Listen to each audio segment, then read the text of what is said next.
todo mundo que estuda Apocalipse inevitavelmente se depara com Mateus 24. Mateus 24 vai trazer muita coisa sobre justamente a visão apocalíptica. Então a gente precisa de Mateus 24. Vejam, guarda um segredo que eu vou lhe dar aqui. Essa é uma regra importante da hermenêutica sagrada. Hermenêutica é a ciência que trata da interpretação do texto bíblico. A hermenêutica sagrada é a ciência que mostra que a Bíblia explica a própria Bíblia. Ou seja, a gente comparando textos, passagens, conhecendo um pouco das regras de interpretação, a gente consegue poder entender alguns assuntos. E uma das regras importantes da hermenêutica, qual é? A regra do contexto. Eu lembro quando eu fazia seminário, todo mundo aqui já deve ter ouvido algum pastor falar essa frase, que texto sem contexto é pretexto para ele seminário teológico. Então, é muito comum as seitas falsas ou as pessoas que disseminam heresias, eles pegam passagens curtas da Bíblia, isolam elas de um contexto, e aí é fácil inventar um sentido particular para aquela passagem. Quer ver um exemplo simples disso? Por exemplo, bem, deixa eu explicar uma coisa. E existem dois tipos de contexto, guardem essa informação. Existe o que nós chamamos de contexto imediato e, segundo, contexto geral. O que é contexto imediato e o que é contexto geral? Contexto imediato é o que vem antes e depois daquela passagem que você está lendo. Ou seja, um versículo, 2, 3 anteriores e um versículo, 2, 3 posteriores àquele versículo. Ou um capítulo anterior, ou um capítulo posterior. Isso é o contexto imediato. Agora, existem passagens na Bíblia que, se a gente não olhar o contexto imediato, não entende? Existem. Eu vou dar um exemplo muito rico para vocês e, ao mesmo tempo, simples para todo mundo entender. Olha só, guarda essa informação que eu estou dando aqui, é ouro, hein? Isso aqui é muito importante. Você pega, por exemplo, lá em Filipenses, capítulo 3, versículo 12, versículo 11. Eu vou até ler o texto para vocês aqui, ó, para ficar fácil. Eu vou dar o texto para vocês e vou ler rapidinho. Vale a pena você entender esse assunto. E eu vou entrar aqui em Mateus 24. Eu estou só fazendo uma introdução e eu vou explicar aqui, olha só. Eu vou ler para vocês o texto, a passagem. Eu estou com a Bíblia aqui pequenininha e acaba que me dificulta um pouco. A minha outra Bíblia eu deixei no carro. Deixa eu ler aqui para vocês. Olha só. Filipenses, capítulo 3, verso de número 12. Olha o que a Bíblia vai dizer. Versículo 12. Não que já a tenha alcançado ou que seja perfeito, mas prossigo para alcançar aquilo para o que fui também preso por Cristo Jesus. Então no verso 12, Paulo diz, eu não sou perfeito, eu não alcancei a perfeição. Não é isso? É o que está escrito aqui. Não que já a tenha alcançado ou que seja perfeito. Então é isso que Paulo está dizendo. Aí você pula alguns versículos e pega o verso 15. E no 15 ele diz, pelo que todos quantos já somos perfeitos, sintamos isto mesmo. Aí você para, calma aí. Meu Deus do céu. Tem erro na Bíblia. Meu Deus. No verso 12, Paulo diz que não alcançou a perfeição. Mas no 15 ele afirma que não apenas eles, mas ele olha para a igreja no coletivo e diz, nós, todos quantos somos perfeitos, sintamos isto mesmo. Então, olhando para a Bíblia, parece o quê? Uma contradição. Aí vem as perguntas. Será que foi um erro da tradução em português? Não. Será que é um erro na Bíblia, realmente no original? O grego, que é a língua do Novo Testamento, tem erro aqui? Não. Como é que se explica então isso? Simples. Com a regra do contexto imediato, você entende o erro que está, o aparente erro que está aqui, mas na verdade não é erro. Por exemplo, para entender o verso 12, é só ler o 11. No 11 está escrito assim, para ver se de alguma maneira eu possa chegar à ressurreição dos mortos. Aí, no verso 12 ele diz, não que já a tenha alcançado ou que seja perfeito. Ou seja, o que Paulo está chamando de perfeição ainda não alcançada, é o que está no verso sobre a vida após a morte, sobre os justos ressuscitando para a vida eterna, que nós vimos aqui no arrebatamento.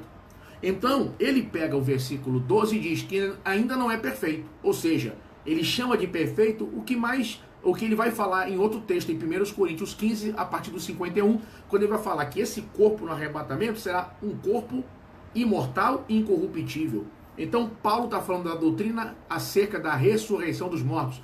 É isso que ele chama de perfeito. Não alcançou, ele está vivo quando escreve isso aqui. Agora, e o 15? Como é que se entende o 15 quando ele diz assim, olha, ele diz o seguinte: pelo que todos quantos já somos perfeitos, sintamos isto mesmo. E se sentis alguma coisa de outra maneira, também Deus vos revelará. Como é que se explica? O que é essa perfeição que temos? É só ler os versículos anteriores. 13, Paulo vai dizer, irmãos, quanto a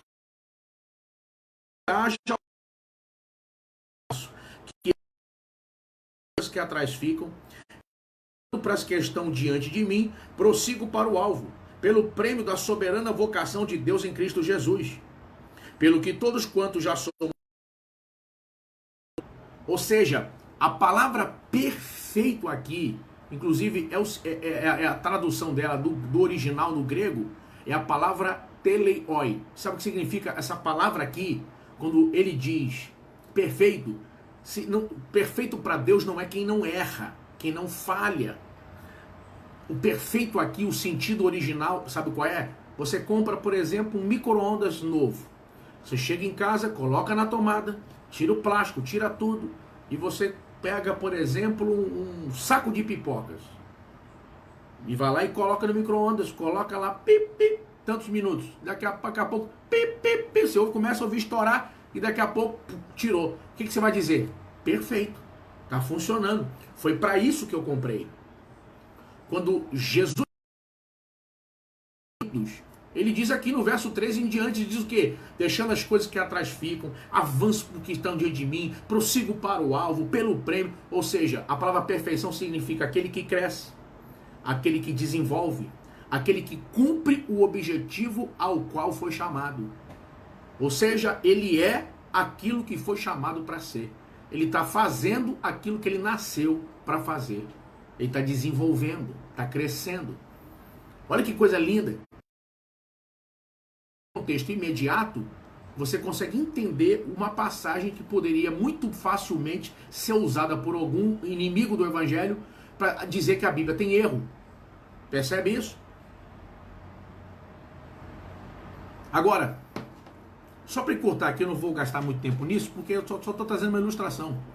Agora vejam, por outro lado, você imagina um assunto, existem assuntos, por exemplo, você fala sobre o sábado. O cristão deve guardar o sábado? Aí, eu inclusive falei sobre isso quando estudamos sobre Apocalipse. Eu não vou no nosso foco. Só vou trazer um exemplo. Aí a pessoa pega o Antigo Testamento e lê aquelas passagens que diz assim, mas o sábado é mandamento perpétuo, então é para sempre.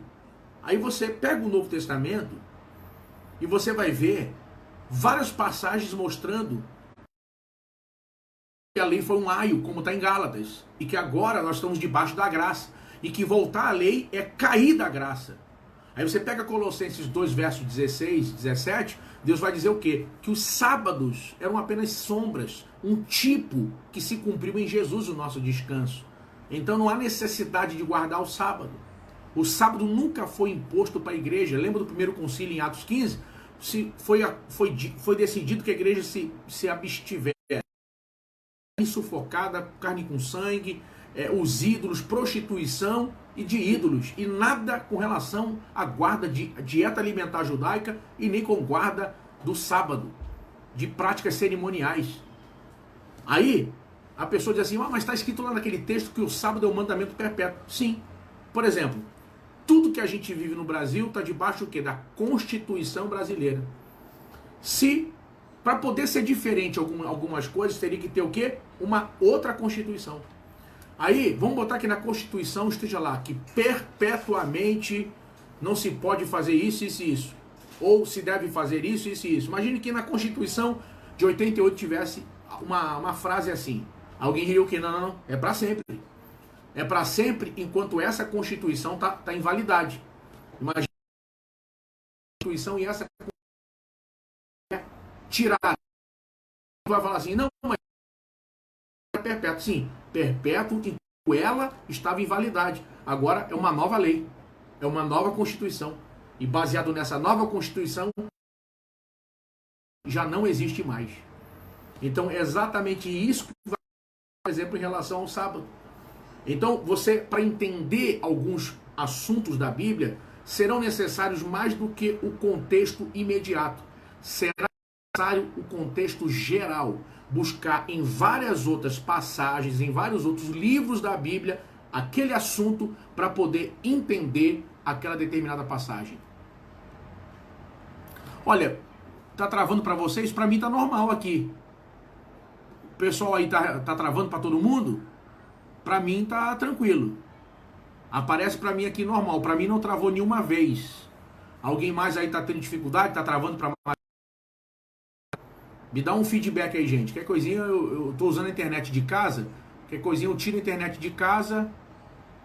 A irmã Edna tá dizendo também que não tá boa a transmissão. Qualquer coisinha eu tiro aqui a de casa. Deixa eu ver se vai melhorar aqui. Calma aí, gente.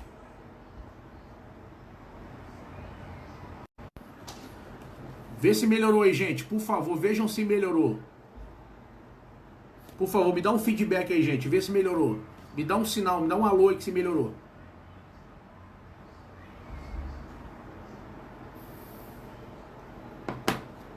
Me dá um alô, gente. Melhorou? Tá melhor? Posso continuar? Tá travando ainda?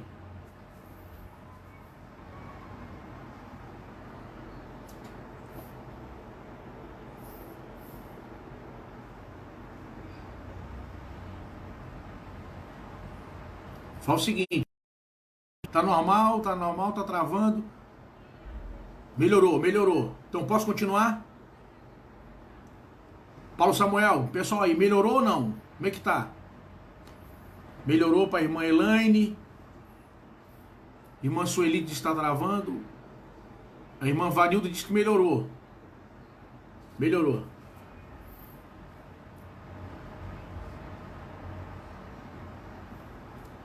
Um fala que melhorou, outro fala que travou, aí complicou para mim.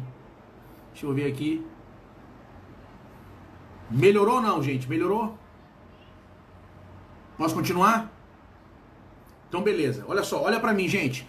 Vocês entenderam? Só me dá um feedback. Vocês entenderam o que eu expliquei agora sobre contexto imediato, o que vem antes e depois da passagem? Deu exemplo para vocês aqui de Filipenses. E o contexto geral. Ou seja, para entender aquele assunto, você vai precisar buscar em várias outras partes da Bíblia para poder entender aquela determinada passagem.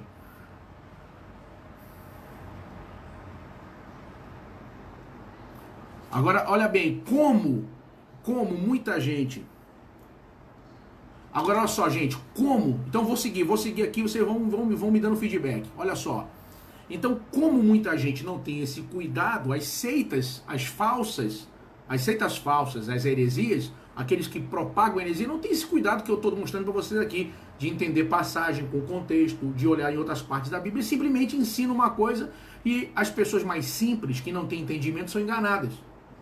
Por que eu dei essa volta toda? Para explicar a vocês o seguinte, olha bem, Mateus 24, ele vai se encaixar com o livro do Apocalipse, em várias partes proféticas, para que nós possamos entender o livro do Apocalipse, em várias passagens. Deixa eu só, muito brevemente, recapitular o que eu ensinei para vocês aqui ontem. Nós vimos, nos versos 1 e 2 de Mateus 24, o que aconteceu? Jesus, Mateus 24, versículos 1 e 2, os discípulos estão junto com Jesus em Jerusalém. Olham para o templo, majestoso templo de Herodes, lindo, enorme. Lembrem, o templo do tempo de Jesus estava no mesmo local onde foi feito originalmente por Salomão. Templo de Salomão é o mesmo local. Inclusive, pedras que estão hoje no Muro das Lamentações, algumas são do tempo de Davi, do tempo de Salomão. Sabiam disso? Então, o que vai acontecer? Inclusive, o Muro das Lamentações que está lá é a última parede que sobrou do templo de Herodes, do templo dos judeus da época de Jesus. Então o que vai acontecer? Olha bem, olha o que vai acontecer. Os discípulos olham com Jesus o templo e ficam vislumbrados com a beleza, com o esplendor do templo. Jesus vira para eles e diz que o templo seria destruído e que não ficaria pedra sobre pedra. Eles tomam um choque. Eles então chamam Jesus à parte para conversar e perguntar. E eles então fazem 3 perguntas para Jesus. Versículo 3, eles vão fazer 3 perguntas para Jesus. Eles vão perguntar: quando serão essas coisas? Segundo, quais seriam os sinais da vinda de Jesus? E terceiro, quais seriam os sinais do fim do mundo? São as 3 perguntas que os apóstolos vão fazer para Jesus aqui no capítulo 24. Logo em seguida, nos versículos 4 e 5, eu estou só recapitulando aqui que eu vi ontem com vocês. Versículos 4 e 5, Jesus vai dizer para eles tomarem muito cuidado. Ou seja, avisando a igreja de Jesus para tomarem cuidado, para não serem enganados nesse tempo que nós vivemos de cristianismo por falsos cristos, por falsas religiões, por religiões e seitas que aparecem dizendo que é o caminho certo, que é o caminho justo, que realmente agora Deus levantou a gente com uma visão, uma revelação e etc. E sigam a gente. E ele diz para os discípulos: acautelai-vos, ou seja, tome cuidado, para que ninguém engane vocês. E o que vai acontecer? Versículos 6 ao 8,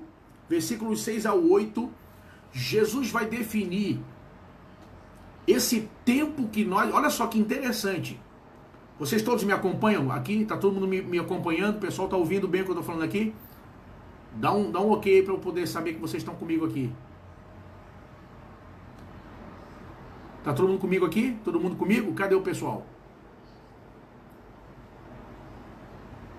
Cadê? Não tô vendo mais, não tô vendo aqui ninguém dá um like, nada.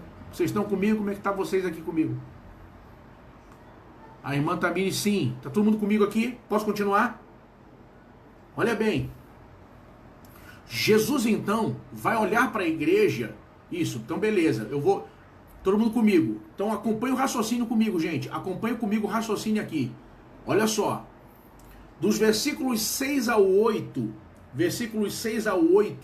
Jesus vai falar sobre um tempo no fim, antes do arrebatamento da igreja. Ele vai falar de guerras, terremotos em muitos lugares, pestes que vão atormentar o planeta. Ele vai falar de nação contra nação, reino contra reino. Tudo isso Jesus vai trazer. E vejam, assombrosamente, tudo isso já tem se cumprido. Ao longo dos séculos, pestes têm atormentado a humanidade. A peste negra, a chamada peste bubônica, que matou milhões de pessoas na Europa. No período aí da Idade Média, no final da Idade Média, muita gente morreu milhões de pessoas, milhões. Em 1918, a gripe espanhola, não é? A gripe espanhola, e morre mais muita gente também, milhões de pessoas. Aí, ao longo do tempo, vem peste, guerra, aí o mundo viveu a Primeira Guerra Mundial, a Segunda Grande Guerra Mundial, aí vem peste daqui, peste dali, mais recentemente, ebola, dengue, veja, dengue tipo 1, tipo 2, tipo 3, tipo 4, corona, aí o mesmo mosquitinho, aí vem com outras doenças dele também, né? Chikungunya, e não sei mais o que, e aí vem gripe suína, H1N1, agora coronavírus mutante, é um outro tipo de coronavírus, diferente do que já tinha desde a década de 60 sido descoberto na humanidade. Então, tudo isso a gente está vendo. Então, olha só, ele diz que essas pestes que o mundo está vivendo, que ao longo desses séculos, pestes, guerras, terremotos em vários lugares, e nação contra nação, reino contra reino, como vimos na Primeira e na Segunda Grande Guerra Mundial, recentemente, Jesus define esse tempo, o tempo da igreja, porque olha só o detalhe, isso é o que a igreja está passando e passará para ser arrebatada. A igreja está vivendo profeticamente qual período? Está no versículo 8 aqui de Mateus 24. Princípio das dores. É a ilustração de uma mulher grávida que chegou na hora de dar à luz e começa a entrar o quê? Em trabalho de parto. E qual é o primeiro sintoma de que ela está para dar à luz? Começa a sentir as contrações, começa a sentir as dores de parto. Então a igreja viverá no mundo as dores de parto, e nesse caso, esse princípio de dores que a igreja está vivendo, que culminará com o arrebatamento e dando à luz a última semana de Daniel, dando à luz a grande tribulação e culminando com a volta de Cristo. Então entendam isso. O que nós estamos vivendo agora,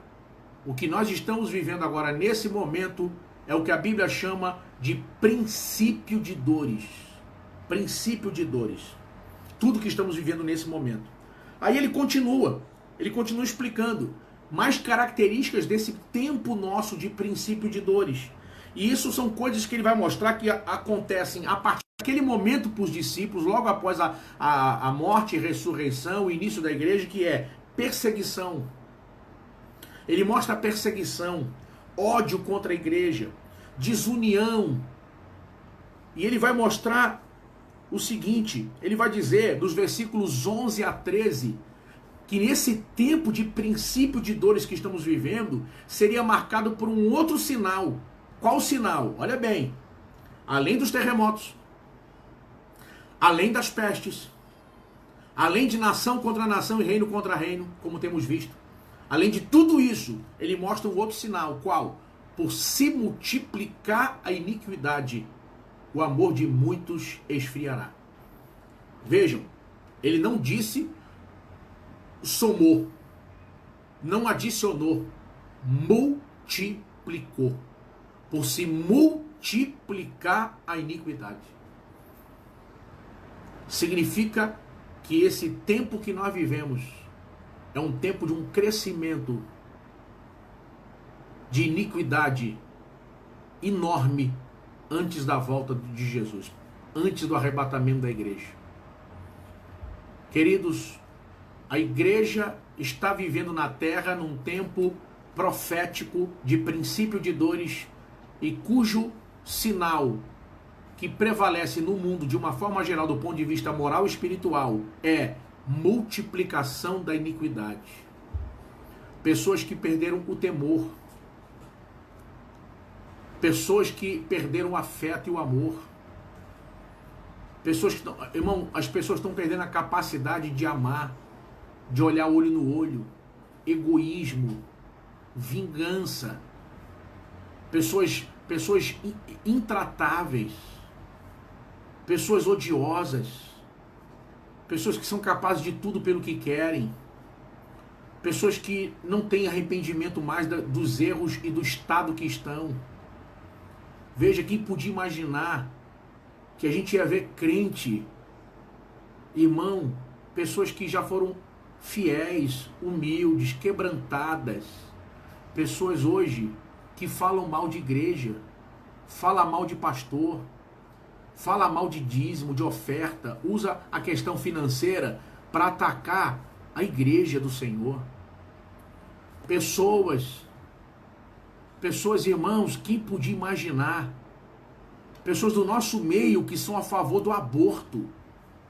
Não, pastor, já me falaram isso. Não, em casos como estupro eu sou a favor, em caso disso eu sou a favor, em caso daquilo também sou a favor. Pessoas que são a favor do assassinato de inocentes. Você sabe qual deveria ser a definição de aborto? Aborto deveria ser definido como crime. Essa definição não é minha, é do bispo Abner Ferreira. Eu peguei a definição, ouvi ele falando e guardei. Ele é advogado.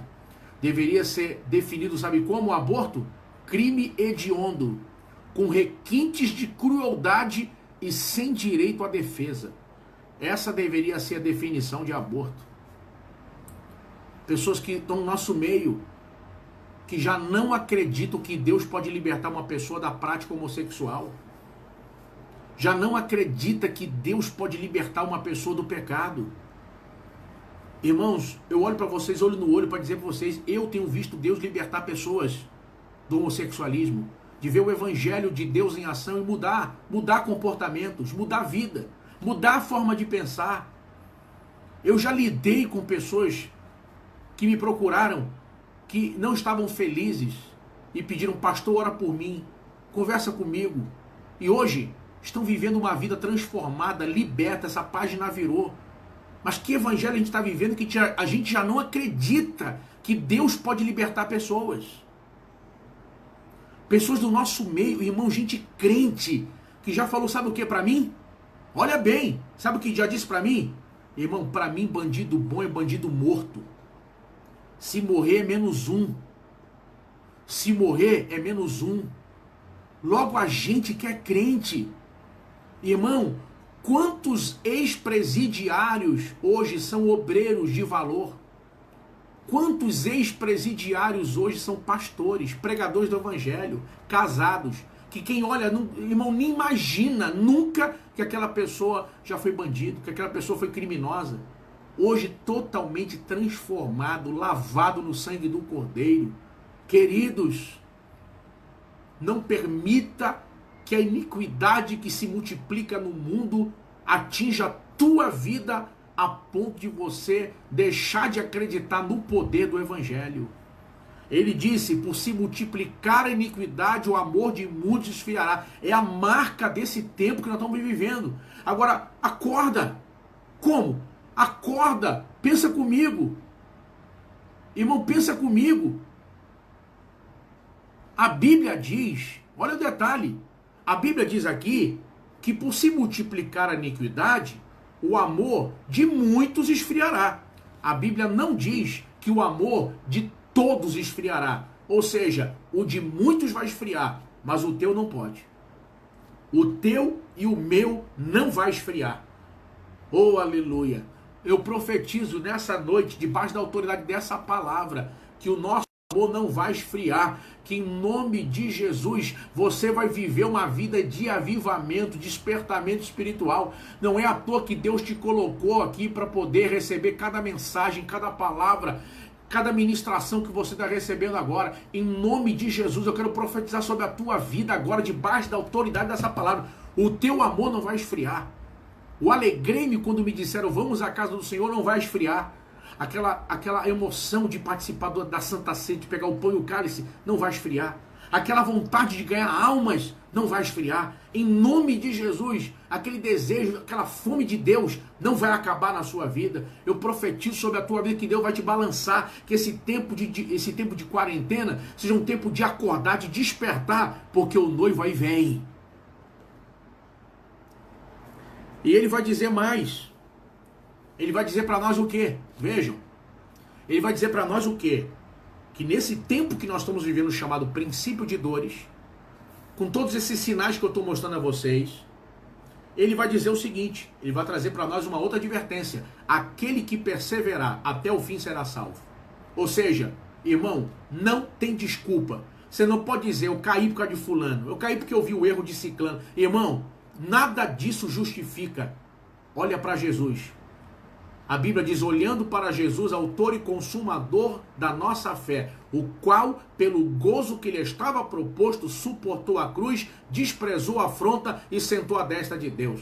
A Bíblia diz o quê? Nesse texto de Hebreus 12, corramos com paciência a carreira que nos está proposta, olhando para Jesus, autor e consumador da fé, o qual, pelo gozo que lhe estava proposto, suportou a cruz, desprezando a afronta e sentou à destra de Deus. Olha as três coisas. Primeiro, suportou a cruz. Querido, suporta a tua cruz. Suporta ela. Não é hora de chutar o balde. Pastor, esse filho, aguenta mais um pouco. É hora de você clamar. Não desiste. Ainda tem milagre para chegar nesse problema aí. Ainda tem resposta dentro dessa situação. Aí, ele diz mais o quê? Ele diz o quê? Suportando a cruz. Segundo, desprezando a afronta. Você sabe qual é o problema de muita gente? Que o diabo já descobriu que você não leva desaforo para casa. É fácil te desequilibrar, é fácil te tirar do centro da vontade de Deus, porque provocado ou provocada dentro de uma situação, você acaba entrando no laço que o diabo armou para você. Ele vai dizer o seguinte, desprezando a afronta. Eu estava vendo, já tem um tempinho isso, deve ter uns 3, 4 anos, eu estava vendo uma reportagem, quando o Lionel Messi ganhou o prêmio de melhor do mundo, acho que era a terceira vez que ele tinha ganho, uma coisa assim, eu não acompanho muito, mas eu estava vendo a reportagem, mostrando ele comparando com vários jogadores, inclusive até com o Neymar, o Cristiano Ronaldo naquele ano, com vários jogadores. Aí mostraram naquele ano o comportamento dele. Aí mostraram um diferencial. Vinha alguém, dava uma banda nele, caía no chão, pegava a bola, batia a falta. Vinha outro empurrar, caía no chão, pegava, olhava para frente. Aí, uma das características, não entrava em provocação. Ele ignorava quem bateu nele, quem derrubou ele e continuava a jogada, desprezando a afronta. O tempo que você perde dando atenção a quem não gosta de você, o tempo que você perde dando atenção e resposta a quem não quer o teu bem, o tempo que você está perdendo para entrar em discussão com quem não vai mudar de opinião, é um tempo precioso. Isso está acabando com a tua paz, fazendo você abrir brechas e o velho homem voltar na tua vida. Irmão, não perde tempo mais com essas pessoas. Não fica perdendo tempo com esse tipo de coisa. Despreza essa afronta. Ah, mas falou que eu não vou deixar isso para lá. Irmão, despreza essa afronta. Tem coisa que você não precisa responder. Lembra de Neemias? Tu vai descer não, Neemias? Desce aí, ó. Estão dizendo que você está querendo rebeliar do rei. O que ele respondeu? Estou fazendo uma grande obra de maneira que não posso descer. Ele não perdeu tempo para responder nada. Ele sabia que aquilo era só provocação para arrumar briga, para arrumar problema e acabar com a obra que ele estava fazendo. O que ele fez? Ignorou. Despreze a afronta. Deixa para lá. Entregue isso na mão de Deus. Irmão, as pessoas vão começar a perceber quem está falando de você, a reputação de quem está falando, a vida de quem está falando, e vão comparar com a tua vida e com o teu testemunho. Para de dar atenção a gente que não tem qualificação para te criticar. Olha o que vai acontecer aqui. Ele vai dizer, desprezando a afronta. E terceiro, sentando à destra de Deus. Ou seja, lembra que tem uma promessa para nós, qual? Lá na 7ª carta das igrejas da Ásia, a Laodiceia. Ao que vencer, sentará comigo no meu trono. Para sentar com Jesus no trono dele, tem que desprezar a afronta e suportar a cruz. Senão você não consegue. Só senta no trono quem despreza a afronta e quem suporta a cruz. Recebe essa palavra? Queridos, então ele diz, aquele que perseverar até o fim será salvo. Nós paramos justamente nesse versículo, no versículo 13, ontem à noite aqui. E eu vou continuar de onde nós paramos. Eu quero que você guarde essa palavra que eu estou te trazendo aqui, uma palavra importante, uma palavra de despertamento, uma palavra de edificação. E eu vou continuar com vocês aqui, Mateus 24, versículos, olha o que vai dizer aqui para nós, versículo 14. Ele vai dizer o seguinte, mas aqui ele vai dizer, e este evangelho do reino será pregado em todo o mundo, em testemunho a todas as gentes, e então virá o fim. Queridos, eu já vi pessoas especulando o que seria esse verso 14. No nosso tempo, o evangelho ser pregado a todo mundo será a ideia de pregar o evangelho sem parar antes do arrebatamento. O evangelho do reino dá a definição também para nós de que o evangelho será pregado também na grande tribulação e também no milênio, até que finalmente chegue o tempo do juízo final e novos céus e nova terra. Ou seja, a Bíblia nunca deixará de ser ensinada, pregada, mostrada. No milênio, a Bíblia diz que toda a terra será cheia do conhecimento do Senhor. Então a palavra de Deus irá dominar o ensinamento, a instrução de forma global, mundial. Na grande tribulação, nós vemos, por exemplo, os 144 mil na terra, no capítulo 7, remanescente. Nós vemos também no Apocalipse, nós vamos ver também as duas testemunhas, dois profetas que na segunda metade da grande tribulação vão testemunhar com milagres e sinais de Jesus na terra. Então, o evangelho do reino está sendo anunciado. Então, nós devemos entender, Mateus 24, 14, entendendo que isso aqui pertence a Deus. Quando é que essa ideia de já aconteceu para poder vir um fim? Isso não cabe a gente. No nosso caso, a ideia de fim é a ideia do arrebatamento. Então vamos continuar pregando até a volta de Cristo. A ideia de fim na grande tribulação será até a volta de Cristo, quando ele vier para governar e reinar. A ideia de fim no milênio será até o momento do juízo final. Então, cabe a nós, nesse momento, olhar para a palavra de Deus e fazer a nossa parte, entendendo que o nosso tempo é curto. Então, entendam dessa forma esse texto. Agora vejam, a partir do versículo 15, vejam, olha só, vamos só encaixar aqui na cronologia. Versículos 1 vai falar sobre a destruição do templo. Versículo 3, os discípulos questionam Jesus. Aí, a partir daí, versículos 4 e 5, ele vai advertir a igreja. 6 a 8 vai falar sobre os sinais e trazer uma advertência para nós, dizendo que é o princípio das dores esse tempo que nós vivemos, e etc., até chegar aqui no versículo 15. Quando chega no versículo 15, ele traz uma mensagem sobre Apocalipse, capítulo 4 em diante. Ele vai falar sobre a grande tribulação. E olha aonde é que Jesus vai pegar para poder trazer como conexão com o que ele vai ensinar agora. Daniel 9:27. Daniel 9:27. Olha o que ele vai dizer aqui no versículo 15 de Mateus 24. Olha o que ele diz aqui. Olha só, irmão, esse aqui é tremendo. Ele vai virar para nós e vai dizer o seguinte: quando, pois, virdes que a abominação da desolação, de que falou o profeta Daniel, está no lugar santo, quem nem entenda. Olha só, ele está falando de que aqui? Daniel 9:27. Ele aponta agora, depois de falar para a igreja, depois de trazer uma mensagem de advertência para a igreja, aquele que perseverar até o fim será salvo, e o evangelho do reino será pregado e virá ao fim. Ou seja, depois de falar com a igreja, ele traz uma mensagem de advertência para o que vai acontecer em Israel. Olha o que ele vai dizer. Em Israel e no mundo.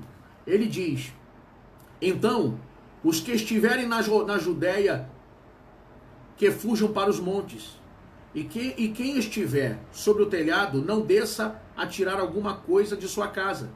E quem estiver no campo, não volte atrás a buscar as suas vestes. Mas ai das grávidas e das que amamentarem naqueles dias. E orai para que a vossa fuga não aconteça no inverno nem no sábado. Porque haverá então grande aflição, como nunca houve desde o princípio do mundo até agora. Nem tampouco haverá jamais. E se aqueles dias não fossem abreviados, nenhuma carne se salvaria, mas por causa dos escolhidos serão abreviados aqueles dias. Então, olha só, deixa eu parar aqui nessa parte aqui no verso 22. Irmão, ele está mostrando para nós aqui a grande tribulação. E olha o que ele vai mostrar para nós aqui. Lembrem, essa profecia de Jesus aqui, para poder a gente entender ela, a gente precisa enxergar ela em duas etapas. Lembrem que uma das perguntas que os discípulos fizeram para Jesus no verso 3 foi o quê? Quando Jesus, tudo começou porque Jesus falou que o templo ia ser destruído e não ia ficar pedra sobre pedra. Então os discípulos olham para Jesus e perguntam: quando será que essas coisas vão acontecer? Entenderam? Então ele vai mostrar o que aqui? Essa profecia vai se cumprir em duas etapas. Ele fala aqui de algo que vai acontecer em pouco tempo, naquele tempo, que é o quê? Em 70 depois de Cristo, quando Roma cerca Jerusalém e vai destruir Jerusalém. Lembrem, esse processo é um processo que vai culminar com a revolta de Israel contra o domínio romano. O que vai acontecer? Um grande exército de Roma vem pelo norte, passando pela região da Ásia Menor, hoje Turquia, e chega no território de Israel. Eles vencem o exército que Israel tinha na região da Galileia, que era liderado por um general chamado Yosef Ben Matityahu, que todo mundo conhece com outro nome, o nome de Flávio Josefo. Ele, na verdade, era um general de Israel, e ele foi preso, o exército dele foi vencido, e ele foi preso pelos romanos. E o que aconteceu com ele? Ele era um grande historiador, e Roma tinha uma necessidade enorme de pessoas nesse tipo de profissão, com esse tipo de talento. E então ele recebeu salvo-conduto e recebeu o nome romano, o nome de Flávios Joséfos, e passou a se tornar historiador também nesse tempo. Entendeu? Agora, vejam, o povo escolhido que está falando aqui é o povo de Israel, na grande tribulação, lembrem, a igreja foi arrebatada. Os 144 mil apontam, lembram, na testa o selo de Deus. Então, irmã Andréia dos Santos, aqui é grande tribulação, esse povo escolhido está falando do povo de Israel. Agora, olha o que vai acontecer. Irmão, eles vão vir e vão chegar até Jerusalém, vão cercar Jerusalém, sitiar Jerusalém, e aí finalmente vão fazer um cerco apertado, não entra nada. Por fim, quando eles entram em Israel, em Jerusalém, lá dentro, zelotes, saduceus, fariseus e etc., eles já estavam se matando, brigando uns com os outros, desunidos lá dentro, por causa justamente da fome, do cerco prolongado que o Império Romano impôs a eles naquele momento. E o que vai acontecer? Jerusalém vai ser destruída. Então essa profecia aqui, ó, quem estiver no campo, não volte para a cidade. Quem estiver na Judéia, vá para as montanhas. Sabe, ai das que amamentam e estiverem grávidas. Orai para a vossa fuga não acontecer no inverno. Então tudo isso vai acontecer nesse tempo, em 70. O templo, inclusive, dos judeus será destruído nesse tempo. E não vai ficar pedra sobre pedra. Inclusive, eu já tive várias vezes em Roma.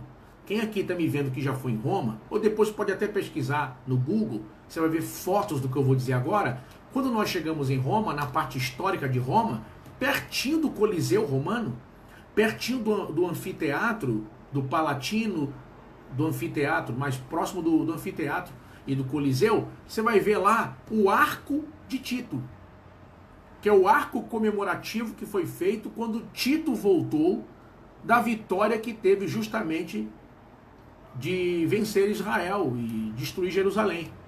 Ele vai trazer muitos judeus como escravos, muitos vão morrer pelo caminho e muitos vão chegar, e eles vão se dedicar a trabalhos forçados, principalmente no próprio Coliseu,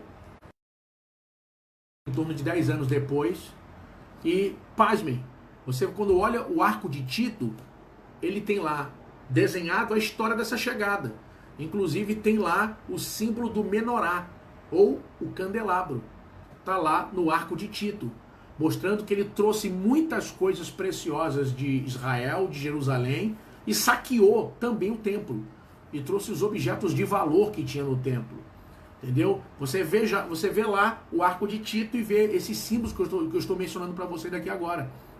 Então, parte do que Jesus está dizendo aqui se cumpriu em 70, quando o templo foi destruído, não ficou pedra sobre pedra. E o povo de Israel foi vencido e muitos judeus foram levados escravos para Roma. E vão viver lá até morrer trabalhando como escravos. Agora vejam, essa é uma parte da profecia se cumprindo, já que os discípulos perguntaram quando é que o templo seria destruído. Mas essa profecia ela tem dois lados. Uma parte vai se cumprir justamente em 70 depois de Cristo e a outra parte se cumprirá na grande tribulação. Ou seja, Jesus deu uma advertência para o povo de Israel do que estava prestes a acontecer e também estava avisando o que aconteceria finalmente no tempo da grande tribulação. Ele fala aqui de Daniel 9:27, da abominação, ou seja, a presença do anticristo dentro do templo.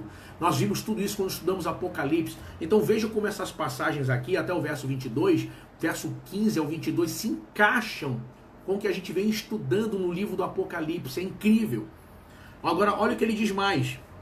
No verso 23, ele vai dizer o seguinte: então, se alguém vos disser, eis que o Cristo está aqui ou ali, não lhes dei crédito, porque surgirão falsos cristos e falsos profetas, e farão tão grandes sinais e prodígios, que se possível fora, enganariam até os escolhidos. Eis que eu vos tenho predito. Portanto, se vos disserem, eis que ele está no deserto, não saiais, ou eis que ele está no interior da casa, não adentrei, não acrediteis. Porque, olha só, aí ele vai e fala de como será a volta dele, lá em Apocalipse 19. Ele diz: Porque assim como o relâmpago que sai do Oriente e se mostra até o Ocidente, assim também será a vinda do Filho do Homem. Pois onde estiver o cadáver, aí se ajuntarão as aves, as águias. Viram aí? Então, esse texto vai se encaixar com Apocalipse capítulo 19, quando Jesus volta montado num cavalo branco, junto com a igreja, com os anjos, e vai vencer a batalha do Armagedon e vai implantar o seu reino na terra. Então, o que nós estamos vendo aqui, do versículo 15 até o 22, vai se cumprir, repito, parte em 70 depois de Cristo, com a destruição de Jerusalém, com a destruição do templo. Só para vocês terem uma ideia, Jerusalém vai ser reconstruída nesse tempo e pelos romanos. E o que vai acontecer? Em 132 depois de Cristo, vai acontecer depois uma outra revolta, a revolta de Bar Coba, filho da estrela. Nessa revolta, embora os judeus sejam mais fracos, eles tinham, olha só, os judeus eram mais fracos, eles deram muito mais trabalho para Roma, eles tiveram algumas vitórias, venceram alguns exércitos romanos, dizimaram alguns exércitos romanos, porque eles estavam unidos. Eles acreditaram que Bar Coba era o Messias, era o Cristo.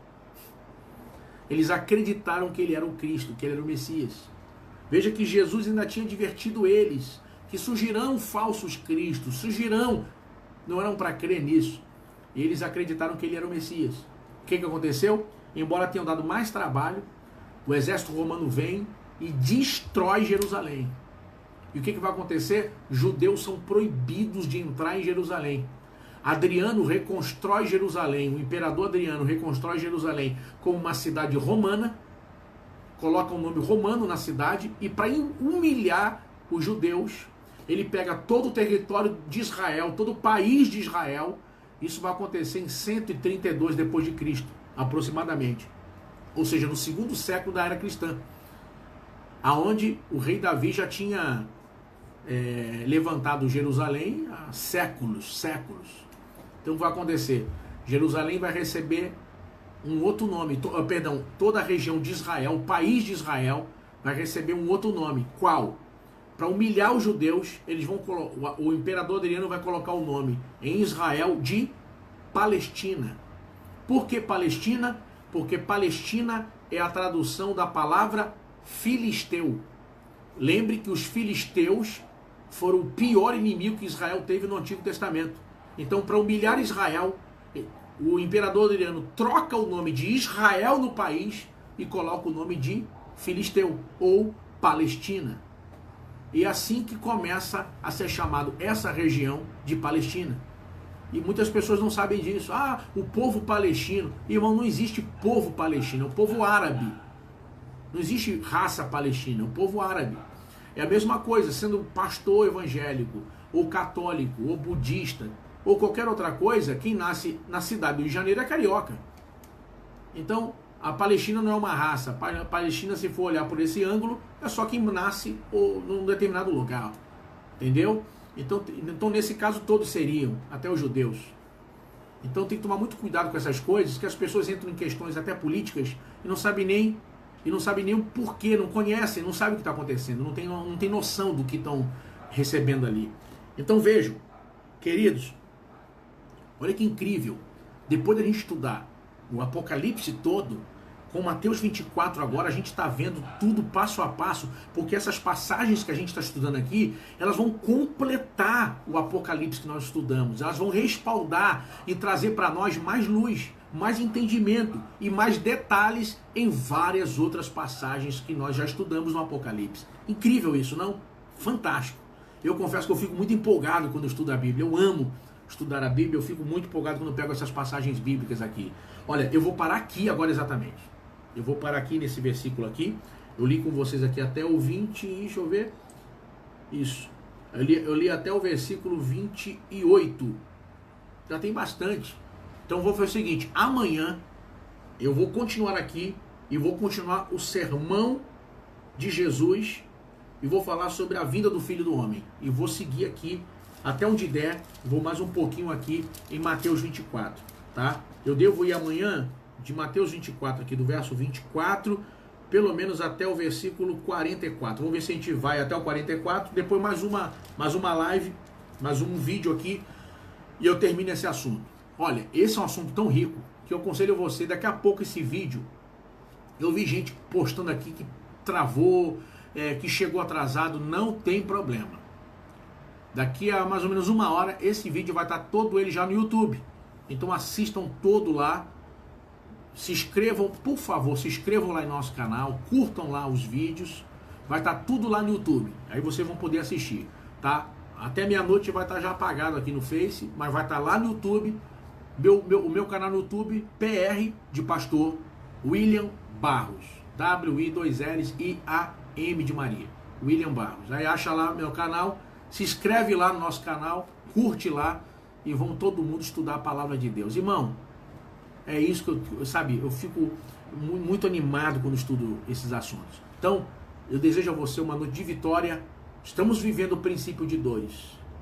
Estamos vivendo um tempo onde o mundo está prestes a dar à luz a todos os acontecimentos que estão no Apocalipse. É tempo da igreja orar, vigiar. O nosso amor não pode esfriar. E nós precisamos perseverar até o fim. Deus abençoe você. Amanhã a gente tem um encontro marcado, 9 horas da noite. Eu vou estar aqui encontrando com vocês. Tá bom? Você que tem dúvidas, pode mandar pergunta para mim. E eu, dentro do possível, tenho respondido todo mundo que me manda perguntas. Tá? E eu aproveito e faço um convite muito especial para vocês. Ano que vem, em novembro, estamos indo para Turquia. Nós vamos fazer uma caravana só para a Turquia, não terá Israel. Nós vamos fazer Istambul, 7 igrejas da Ásia, Éfeso, Esmina, Pérgamo, Tiatira, Sardes, Filadélfia, Laodiceia. Nós vamos nas 7 igrejas da Ásia e vamos de navio para a ilha de Pátimos, onde João recebeu as revelações do Apocalipse. Não está caro, está fácil para pagar, entendeu? Quem entrar agora vai pagar aí uns R$500 por mês, mesmo com o dólar alto. Está fácil para ir.